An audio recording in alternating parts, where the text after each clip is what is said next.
Chapter 1: Returning to the Ground. By the time the Black Dahlia case reached its later decades, the investigation no longer resembled an active search for a killer. It had become something else entirely. The body had long been buried, the evidence degraded or lost, and most of the people directly involved were gone. What remained were stories layered on top of one another, each claiming to restore clarity while moving further from the moment when the crime actually occurred. This final episode begins by stepping away from the mythology that grew around the case and returning instead to the environment Elizabeth Short actually inhabited. Not the symbolic version shaped by tabloids and retrospectives, but the practical one defined by where she slept, who she relied on, and which men were verifiably part of her daily life in the weeks before her death. For decades, attention has drifted towards suspects discovered long after the fact. Men reconstructed through imagination, fragments, and interpretation. These figures often feel compelling because they arrive with narrative weight, but they are separated from the victim by time, distance, and speculation. This episode does not begin there. It begins with proximity. Elizabeth Short was not moving through Los Angeles at random. She relied on a small network of people for housing, money, and access to social spaces. Her movements were constrained by circumstance, not freedom. Understanding who surrounded her is not a matter of theory. It is a matter of record. When investigators in 1947 attempted to retrace her final weeks, they focused first on men who were already known to her. These were not anonymous figures pulled from possibility. They were individuals whose names appeared in address books, phone calls, and first-hand accounts. Their connection to her was not hypothetical. Among these men were three who drew sustained attention at different moments in the investigation. Each represented a different category of suspicion. One emerged through disturbing correspondence. One through confirmed last contact. One through personal access and unresolved conflict. Each of them has been written about repeatedly, often in isolation, as though the case could be solved by elevating one suspect above all others. What is often lost is how differently they entered the investigation, and how unevenly they were examined. This chapter establishes that groundwork. Before theories hardened, before narratives competed, police were working from something simple. Who knew her?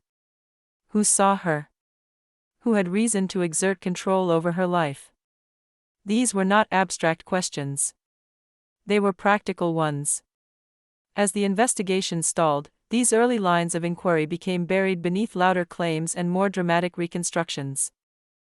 Yet they remain the closest the case ever came to operating on solid ground. The suspects examined in this episode are not presented as legends or enigmas. They are presented as men who occupied real space in Elizabeth Short's life, whose involvement can be measured not by imagination, but by documented contact. Only by returning to that ground can the final shape of the case be understood. Not as mystery, but as omission. Chapter 2: Leslie Dillon. Leslie Dillon entered the Black Dahlia investigation not through proximity to Elizabeth Short, but through language. In February 1947, as police struggled to make sense of the crime, a series of letters arrived that immediately set him apart from other correspondents. These were not rambling confessions or incoherent claims. They were structured, analytical, and unsettlingly calm. Dillon wrote to the LAPD offering psychological analysis of the killer. He described possible motivations, behavioral patterns, and post-crime behavior with a level of confidence that alarmed detectives. His tone suggested not curiosity, but familiarity. At a time when profiling barely existed, his certainty felt intrusive, as though he were inserting himself into the investigation rather than observing it. Police traced the letters back to Dillon, a mortuary worker and former bellhop with a history of instability. His professional background immediately raised concern. He was accustomed to being around bodies. He understood how death was handled after discovery. That knowledge, combined with the precision of his letters, made him difficult to dismiss. When investigators questioned Dillon, his demeanor did little to reassure them. He spoke at length about the crime, often steering conversations toward abstract discussion rather than direct answers. He displayed fascination rather than fear.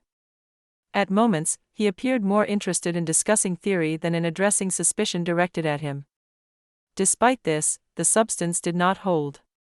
Dillon could not be placed with Elizabeth Short at any point. There were no witnesses, no documentation, and no physical evidence linking him to her movements. His knowledge of the crime, while disturbing, mirrored information already circulating in newspapers. What appeared intimate was often public. As scrutiny intensified, Dillon's psychological fragility became more apparent. He suffered from delusions and grandiosity, traits that made him capable of inserting himself convincingly into a high-profile case without being responsible for it. Detectives eventually concluded that his letters reflected obsession rather than involvement. What makes Dillon important is not that he was close to the truth, but that he illustrates a recurring danger in sensational investigations. People who crave recognition or meaning are drawn toward crimes that promise both. Their participation can consume enormous investigative energy while producing nothing concrete. Dillon remained in the public imagination longer than many suspects because his behavior felt dramatic. He sounded like what people expected a killer to sound like. His language created fear, and fear kept his name alive far beyond its evidentiary value. In the end, police determined that Dillon was not connected to Elizabeth Short in any verifiable way. His role in the case faded officially, but not culturally. He remains cited in books and documentaries, not because of proximity or opportunity, but because he embodied the unsettling tone people associate with the crime. Dillon's presence in the investigation reveals how easily behavior can be mistaken for guilt. He was strange, articulate, and disturbing, but he was not part of Elizabeth Short's life. His significance existed entirely outside her world. That separation matters, because it distinguishes spectacle from access. Dillon frightened investigators, but he never touched the ground Elizabeth Short stood on. Chapter 3: Red Manley. Red Manley occupies a unique position in the Black Dahlia case because his connection to Elizabeth Short is not theoretical. He is the last confirmed person known to have seen her alive. That fact alone ensured his place in the investigation, regardless of suspicion or innocence. Manley met Elizabeth Short in San Diego in January 1947. The two had known each other casually, and when she asked for a ride to Los Angeles, he agreed. Over the course of several days, he drove her north, stopping along the way. Their movements during this trip would later become some of the most carefully examined hours of the case. Unlike many suspects, Manley's timeline was unusually well documented. Gas stations, hotels, and witnesses confirmed much of his account. When he dropped Elizabeth Short off at the Biltmore Hotel in downtown Los Angeles on January 9, multiple people recalled seeing her there afterward. That detail would prove critical. Manley remained under intense scrutiny. As the last known companion, investigators questioned him repeatedly. They examined his clothing, his vehicle, and his personal history. He was polygraphed multiple times, though such tests carried little scientific reliability at the time. Each examination failed to produce contradictions that could justify detention. His behavior after her disappearance did not suggest evasion. He did not flee. He did not attempt to hide. He continued working and remained available to police. When confronted with suspicion, he responded directly rather than defensively. Despite this, public perception treated him harshly. Being the last person to see a victim alive carries an almost automatic presumption of guilt in popular imagination. Newspapers emphasized his role, often without context, and his name became associated with the crime long after investigators had moved on. What ultimately separated Manley from deeper suspicion was corroboration. Independent witnesses confirmed Elizabeth Short's presence at the Biltmore Hotel after he left her. This single fact placed distance between him and the crime that could not be bridged.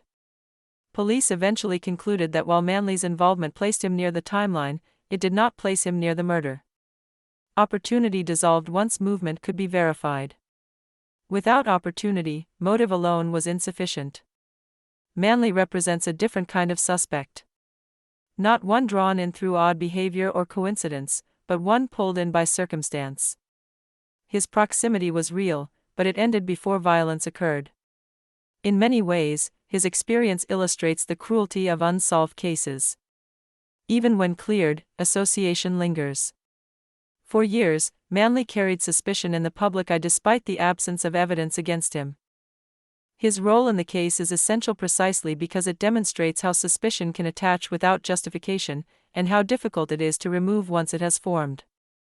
Manley did not disappear from the investigation quietly. He was examined thoroughly and released reluctantly. His presence shows what it looks like when police exhaust a lead properly, even when the outcome offers no resolution. He stands as a reminder that being close to tragedy does not equate to causing it, even when history insists otherwise. Chapter 4: Mark Hansen. Mark Hansen was not a peripheral figure in Elizabeth Short's life. Unlike many men later associated with the case, his connection to her was documented, personal, and ongoing in the weeks before her death. He was not introduced through theory or reinterpretation. He was present at the time the crime occurred. Hansen was a wealthy nightclub owner, best known for operating the Florence Gardens, a popular Hollywood venue that attracted entertainers, tourists, and women hoping to find stability or opportunity in the city. Elizabeth Short moved within that orbit. She had stayed at properties connected to Hansen and relied on him, at least intermittently, for housing. Their relationship was not casual. Police records and witness statements indicate ongoing tension between them. Short had reportedly refused Hansen's romantic advances and had begun distancing herself from him shortly before her death. That refusal mattered in an era when economic imbalance often translated into control. What distinguishes Hansen from other suspects is access. He knew where Elizabeth Short stayed. He knew how she moved through the city. He was not reconstructing her life after the fact. He was part of it. After her murder, police discovered that Hansen possessed Elizabeth Short's personal address book.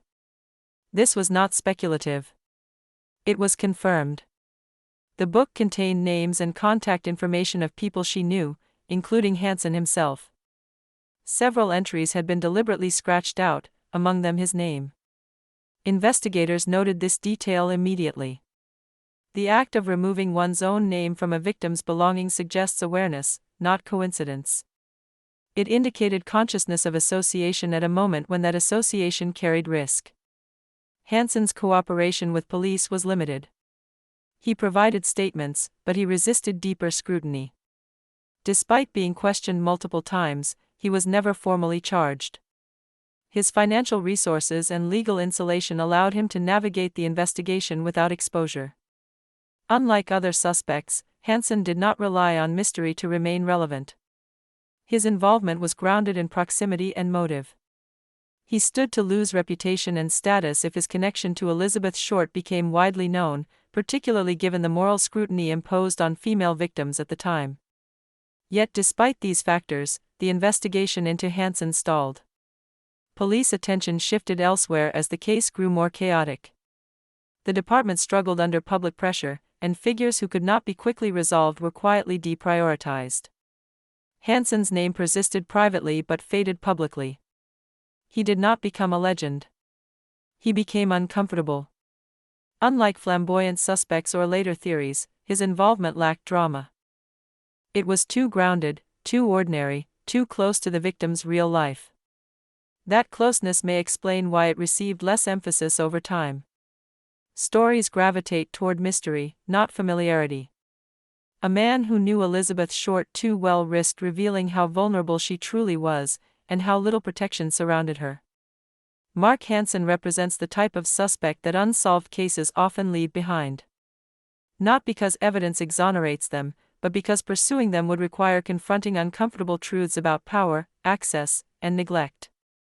His presence in the case remains one of the few elements that cannot be attributed to hindsight. He was there when it mattered. And that fact alone distinguishes him from nearly everyone else who followed. Chapter 5: The Truth That Remains. When the Black Dahlia case is stripped of the mythology that accumulated around it, what remains is not a puzzle box of brilliant villains or hidden masterminds. What remains is a woman whose life intersected with a small number of men in concrete, documentable ways, and an investigation that failed to pursue those intersections with consistency or resolve. Mark Hansen stands apart not because he fits a dramatic profile, but because his connection to Elizabeth Short did not require reconstruction. He did not emerge decades later through reinterpretation. He did not rely on ambiguous statements or symbolic coincidence. His presence in her life existed at the moment the crime occurred. Unlike other suspects, Hansen had direct access. He knew where she stayed. He had influence over her housing. He had prior conflict with her. He possessed her personal belongings after her death. These are not abstractions. They are points of contact that investigators recognized at the time, even if they did not act upon them fully. The address book remains one of the most telling details in the entire case. Elizabeth Short's personal contacts were not found randomly or through rumor. They were in Hansen's possession, and within that book, his own name had been deliberately scratched out. This action does not prove murder, but it demonstrates awareness. It shows a desire to sever visible association at precisely the moment when association carried danger. That detail alone distinguishes Hansen from nearly every other suspect discussed in later years. It is not speculative. It is contemporaneous. Yet the investigation did not follow that thread to its end. Whether due to wealth, legal insulation, investigative exhaustion, or institutional fear of failure, police attention drifted. The case fractured. Leads were abandoned. Momentum dissolved. What followed was not justice delayed, but justice displaced. As time passed, the absence of resolution created space for replacement narratives. Theories offered certainty where the investigation had not. Later suspects provided drama where the real case had produced discomfort. The crime became a story people could revisit rather than a failure people had to confront. In that transformation, the truth became something different. Not a matter of evidence, but of belief. The Black Dahlia case remains officially unsolved, but that does not mean all explanations carry equal weight. Some suspects exist only because distance allows imagination to operate freely. Others exist because they were present when it mattered. Mark Hansen belongs to the latter category. The case does not end with proof beyond doubt. It ends with probability shaped by proximity, access, motive, and behavior. It ends with the recognition that the most plausible truth is often the least sensational one. Elizabeth Short was not killed by a myth. She was killed within the ordinary structures of power, dependency, and vulnerability that surrounded her life. That truth is harder to accept than mystery, because it offers no spectacle and no comfort. It offers only accountability that never came. The Black Dahlia was not a riddle waiting to be solved by brilliance. It was a crime that required courage to pursue, and that courage failed. That is the truth the case leaves behind. Chapter 6: What the Case Refuses to Become. The Black Dahlia case has endured for nearly 8 decades not because it is uniquely complex, but because it resists transformation into something tidy. Every attempt to force it into a clean narrative eventually collapses under its own weight. The crime does not behave like a mystery meant to be solved. It behaves like a failure meant to be examined. What people often want from this case is revelation. A name.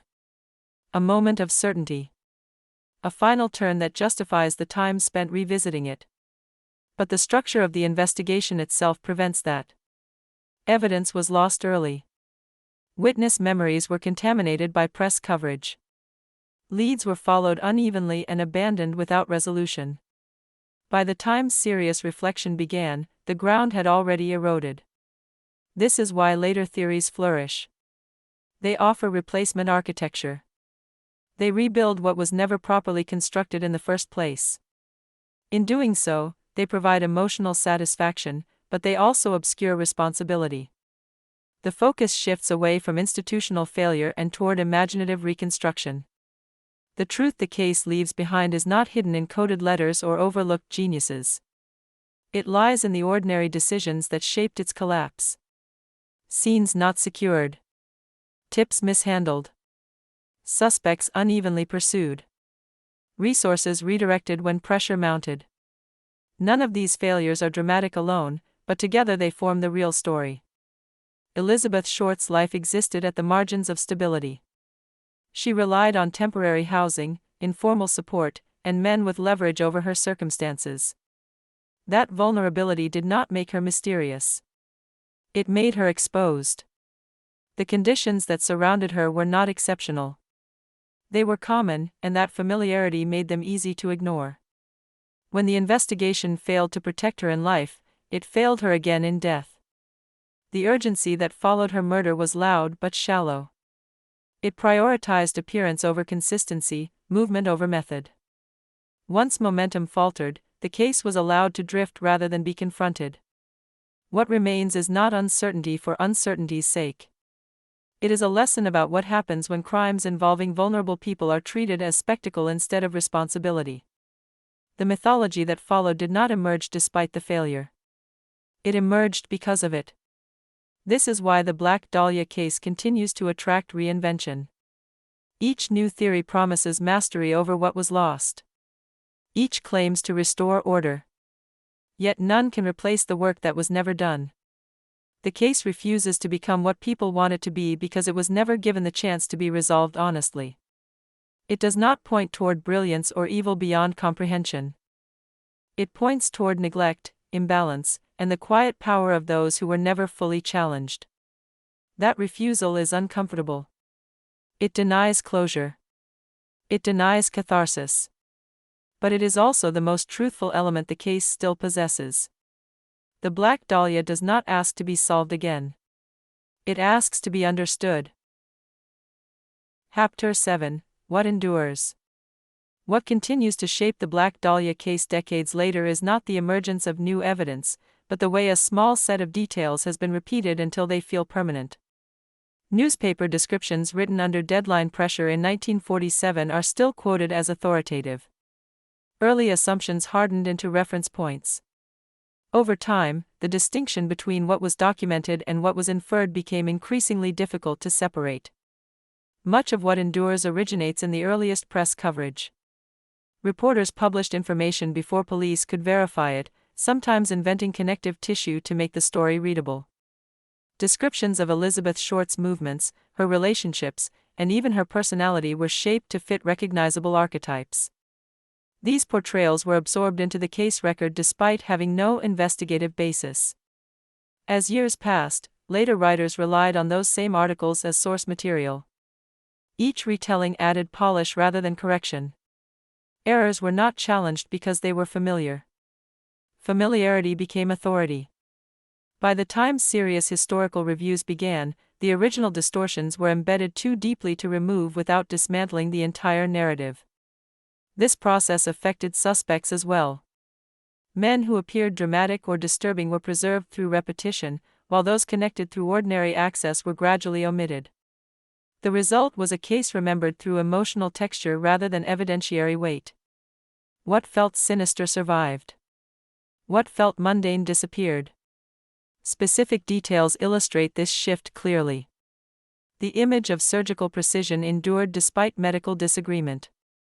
The idea of a brilliant, sadistic killer persisted despite the absence of proof. Meanwhile, documented facts such as housing arrangements, financial dependency, and personal conflict received far less attention because they lacked spectacle. The repetition also altered how responsibility was perceived. Institutional failures became background noise. The lack of scene control, the mishandling of tips, and the fragmentation of the investigation were acknowledged, then set aside. These elements did not generate intrigue, so they were not revisited with the same intensity as individual suspects. Elizabeth Short's life suffered most from this narrowing. Her routines, vulnerabilities, and reliance on unstable support networks were replaced by caricature. The reality of her circumstances was less compelling than the mythology built around her death. As the years passed, she became increasingly detached from the conditions that shaped her final weeks. What endures, then, is not confusion, but simplification. Complex systems were reduced to personalities. Structural failure was recast as unknowable mystery. The case survived not as an unresolved investigation, but as a story maintained through habit. This endurance has consequences. It encourages belief that truth lies hidden rather than neglected. It implies that resolution requires revelation rather than accountability. The longer the case is retold this way, the harder it becomes to confront what actually went wrong.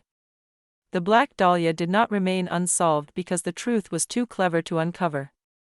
It remained unsolved because early mistakes were never corrected, and later interpretations preferred imagination to examination. What endures is not the crime itself, but the version of it that proved easiest to repeat. Chapter 8: The Shape of the Truth. By the time the Black Dahlia case entered its later decades, the question of truth had shifted.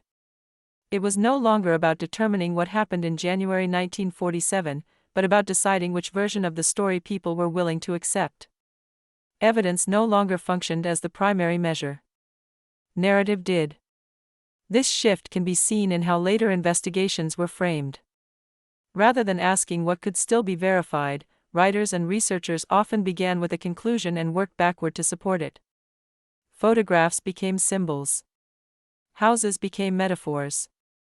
Statements were reread as prophecy rather than conversation.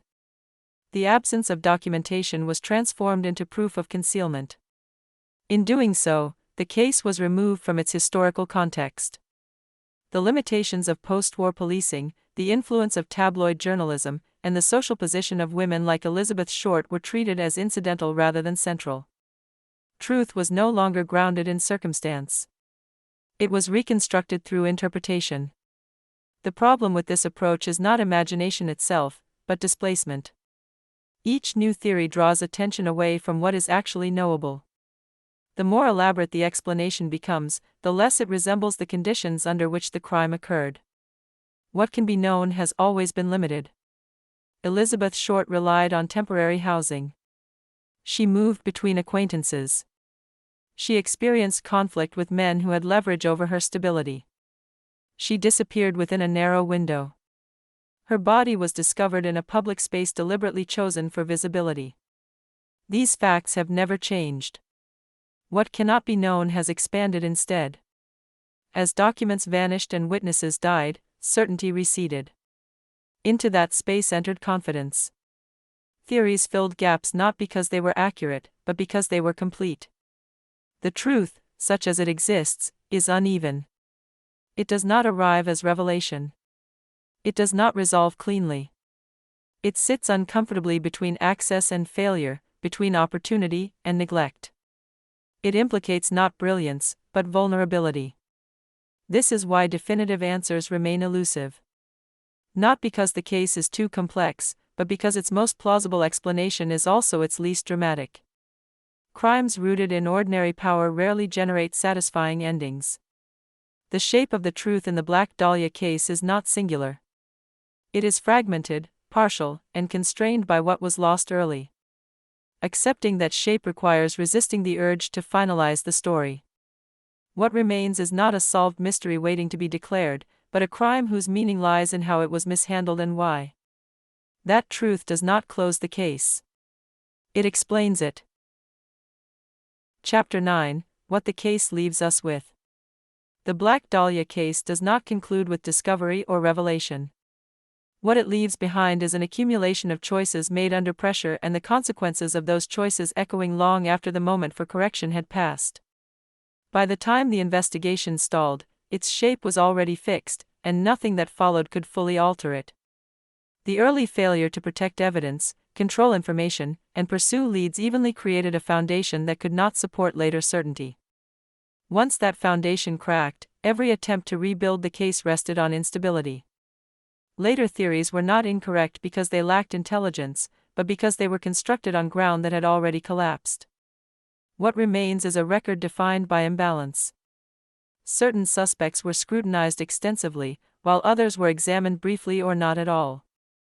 Media influence distorted witness memory.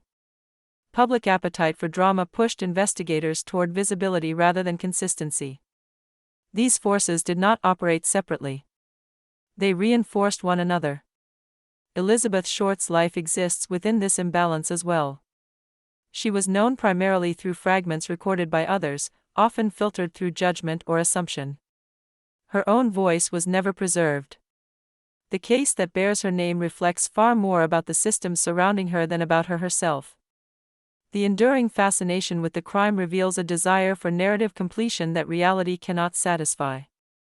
People return to the case seeking an ending that feels earned, but the structure of the investigation never allowed one to form. The absence of resolution is not a mystery to be solved. It is the outcome of process. This understanding does not provide comfort. It offers no singular culprit and no dramatic closure. Instead, it forces confrontation with something quieter and more difficult to accept. That some crimes remain unresolved not because the truth is hidden, but because it was allowed to slip away. What the case leaves us with is not uncertainty alone, but responsibility. Responsibility to recognize how easily spectacle can replace substance, and how quickly attention can become a substitute for care. The Black Dahlia case survives not as a puzzle waiting for brilliance, but as a warning about what happens when investigation gives way to momentum and accountability yields to narrative. That may not be the ending people want, but it is the one the case has always offered. Chapter 10: The End That Never Came. There was never a moment when the Black Dahlia case officially ended. No announcement marked its closure. No declaration acknowledged failure. Instead, it simply receded, passing quietly from active investigation into history, where unresolved cases are left to survive on repetition rather than resolution. What followed was not justice delayed, but justice displaced. Over time, the responsibility for understanding the crime shifted away from institutions and onto storytellers. Writers, filmmakers, and theorists inherited a case already stripped of its structure and were asked to make sense of what remained. In doing so, they transformed investigation into narrative.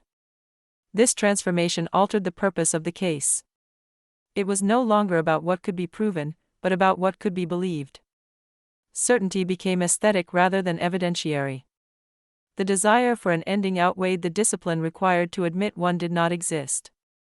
Elizabeth Short's death became an object of fascination rather than a moment of accountability. Her life was repeatedly condensed into shorthand, while the conditions that made her vulnerable were rarely examined with the same intensity. The story traveled easily because it asked little of those retelling it. What the case ultimately reveals is not the ingenuity of a killer, but the fragility of systems meant to protect. When evidence is mishandled, when pressure replaces patience, and when spectacle overtakes responsibility, truth does not vanish dramatically. It erodes. There is no final answer waiting beyond the edge of this case. There is only understanding gained too late. The Black Dahlia was not preserved as a mystery because it was unknowable. It was preserved because no one was willing or able to carry the investigation through its most difficult paths. This ending does not deliver certainty. It does not provide comfort. It does not offer triumph. It offers honesty. The crime remains real. The failure remains human. And the story endures not as a testament to mystery, but as a record of what happens when justice falters and narrative fills the space it leaves behind. This is AI true crime. The intelligence is artificial. But the crime is real.